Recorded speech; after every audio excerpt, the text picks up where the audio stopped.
Welcome back to Sport Lab. It was a dramatic night at Selhurst Park as 9-man Crystal Palace held on to secure a thrilling 2-1 win over 10-man Brighton. Daniel Muñoz was the hero, scoring the winner in a heated contest that saw 3 red cards. Let's dive into the action. Dean, I can see, relief on your face right now. Saw your celebrations at the end as well. How much did that result mean to you, the club, and all the players as well? Yeah, it was phenomenal, obviously. The lads were in the trenches at the end. We worked so hard, put ourselves in front in the game, and obviously going down to 9 men, you've got to dig deep and build relationships. We've got a great team spirit, and that shows today. Everyone working so hard for each other. At the end, no one knew what positions anyone was playing, but they were throwing the bodies in the way, defending the box like mad, and we thoroughly deserved it. And talk about yourself right at the end there, rescuing them with a save right at the end. How important was it to just keep concentrating, because there's about 14 minutes added on at the end? Yeah, of course, you've always got to stay ready, and I knew I'd have to make a big save towards the end for sure. So yeah, I've got to be ready, and I've got to help the team when I can, so it was important. Let's try and go back to the start then. Great start from Palace, came out flying, and what a strike that was from Mateta. Yeah, unbelievable. A touch of magic from him, and we know he can do that. I thought we could have maybe took the game more to them, went and got the second. Obviously they penned us in. They're a very, very good footballing team round your box. You've got to stay concentrated. They created a great goal. And then obviously to come back and get yourself back in front, and then the character shown towards the end, honestly speechless. It was fantastic. No celebrations at the end, the fans, the noise at Selhurst Park. Have you experienced anything like that since being at the club? No, that was the best one I've played in for sure, and obviously you see all week, it's massive for the fans, this fixture, and us as professionals, we've got to stay concentrated, do our jobs, but it means the same to us, so we're delighted, and we've done a double over them this season, so we've got to keep it going. Now at Selhurst Park there was plenty of drama because Crystal Palace... That's magnificent. The ball into Mateta there, Jules, from Eze was magnificent, and his touch and finish is top draw. This game had a bit of everything, didn't it? I mean, this is a good goal, great movement, good cross from Minter, great finish from Welbeck, but it had it all. It had tackles, it had energy, it had sendings off, it had quality goals. Absolutely. Well, it was 1-1 at half-time, and then this Muñoz, is critical. Yeah, it's a good play. I think if you're going to let Eze run that far and you've got that many people in the box, you're probably going to get hurt. Yeah, and then this is the first of the red cards. Yeah, I felt for him in this situation. Yes, I know the foot's up, but he's trying to make a football movement. He's got his eye on the ball. He's trying to bring the ball down. He doesn't realise that the player is just on his shoulder. This one was different. I think that Gerhi, when you're going straight leg foot up and you're on a yellow card, I thought his first yellow card was harsh, but I don't think you could argue with that when you're catching somebody that high up with your studs. No, you can't. So it's, like I say, you know, this on here. Yeah, and then this is Van Hecke on Daichi Kamada. I think, the spin of the ball, as much as it seems a bit like petty, but the spin of the ball really catches him out there, because when he's just about to go towards it, spins off to the right and he can't really go to kick it. But, you know, when we're talking about dangerous play and players being in danger for high feet, this is why, again, it's the inconsistency of it. You know, there's nothing I've seen this weekend worse than James Tarkowski's. And what was it? A yellow? Did he even get a yellow? Yeah. You don't even know what's a foul anymore. So it's a bit of a shame. Well, that was the first time in 12 years that we've seen 3 red cards in a Premier League game. Crystal Palace ending with 9 men and Brighton ending with 10. And it is the first league double in 92 years for Crystal Palace. Yeah, that's incredible. I mean, I didn't think it was a game that had many bad tackles in that. I thought, yes, I'm not surprised that there's a lot of red cards. It was a feisty game.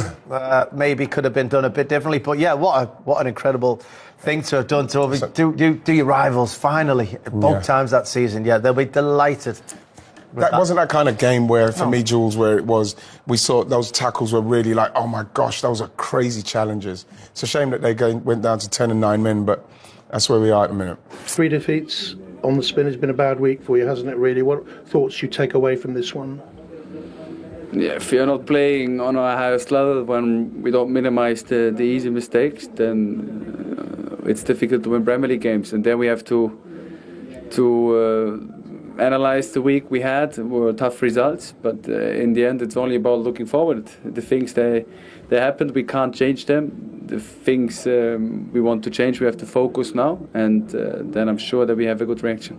You win as an 11, you lose as an 11. But what would you say about the defending, especially for the first goal? He had a lot of space, Mateta. Yeah, I think it was before already where we had a lot of players around the ball. We weren't able to win the personal duels, and then in the end I think the last consequence was that Mateta was a little bit too free in the box. Crazy game really, with the 3 red cards all for second yellows. It wasn't really a game like that. Yeah, tough game, very emotional, difficult to get the control in this game, and we weren't able to do this over the whole 90 minutes. And therefore we have to analyse it why and make it better next time. An error from Mats Wiefer that cost Van Hecke really, didn't it? And that costs you going to the Leicester game. Yeah, that's football. In the end, mistakes happen. You have to analyse it, and it shouldn't happen. But like I said, it's a very young group, and we have to be clear that all the players that are young, they make mistakes. In the end, we don't want that they repeat it twice. But like I said, they learn from these mistakes. We have to analyse it. We have to help them to get better. Some of those mistakes, can they come down from mental tiredness? You had a lot of the ball, didn't you, in terms of play today, but just mentally, are they missing a little bit at the moment?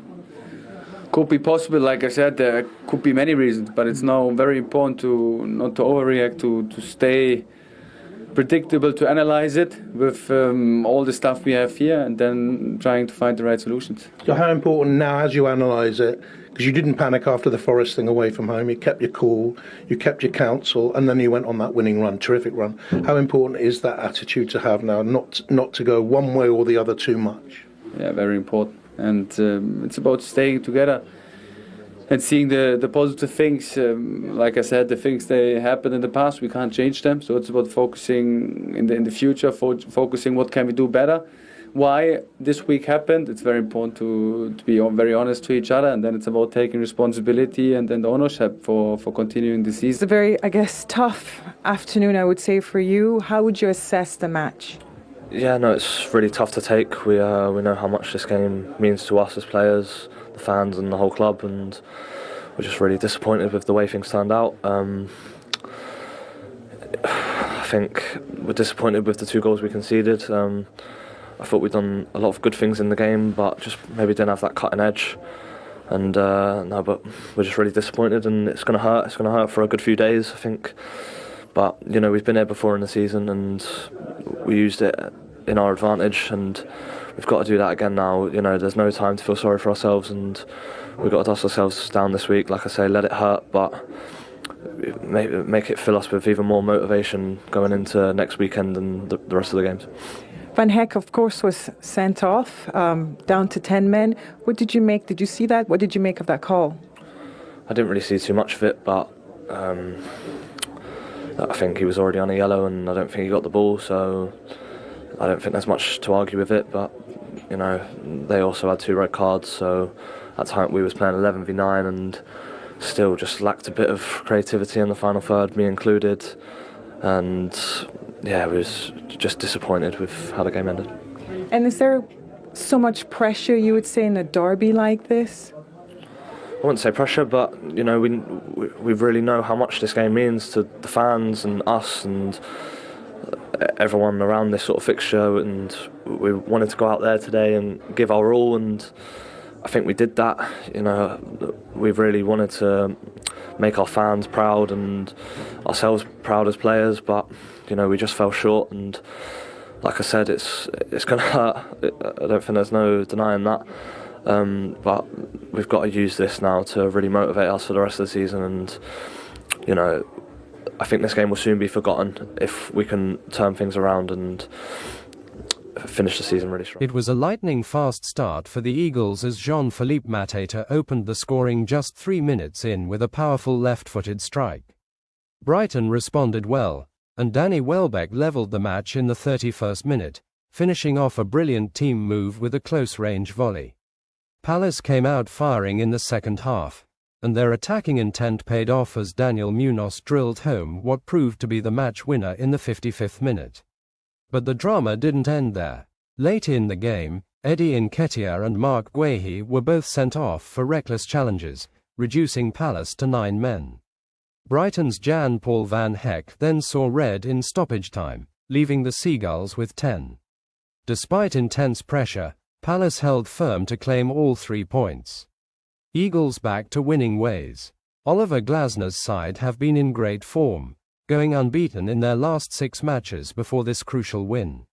With tough fixtures ahead, including trips to Man City and Newcastle, this victory gives them a major confidence boost.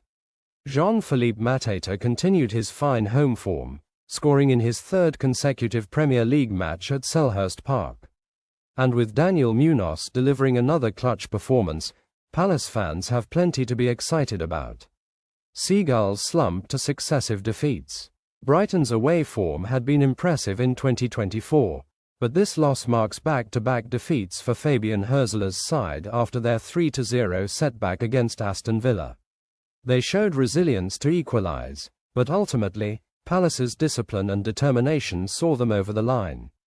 Brighton will need to regroup quickly as they prepare to host Leicester City next weekend, though they'll be without the suspended Van Hecke.